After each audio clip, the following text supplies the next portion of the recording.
The Vatican issues a new law to help fight corruption in its financial transactions. The regulation gives new procedures for awarding public contracts. It also ensures Holy See officials will work only with approved financial partners. The measure brings the Vatican in line with international anti-corruption laws. Edward Pentin, Rome correspondent for EWTN's National Catholic Register, joins us now. Ed, good to see you. Good to see you, Tracy. So, Ed, why did the Vatican create this law, and what exactly does it do?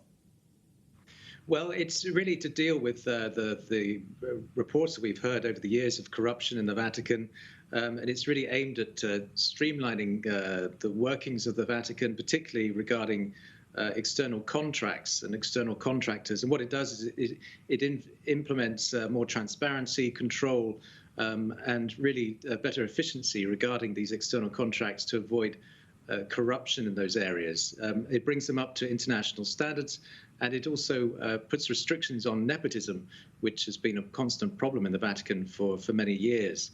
And it also puts restrictions on hiring dubious contractors and those perhaps involved in crime or money laundering, and it puts safeguards on that as well.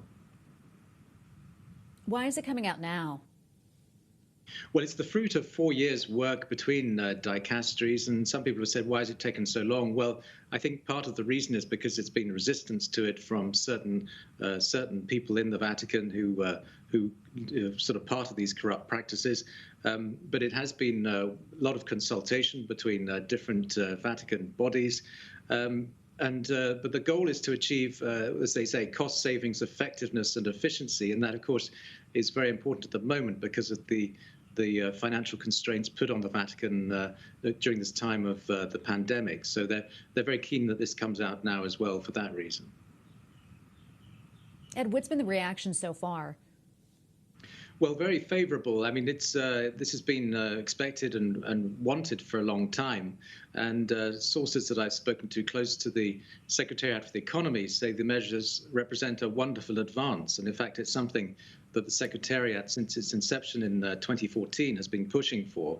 And I think Cardinal Pell, who was the previous prefect of the Secretariat, was also very keen on this as well.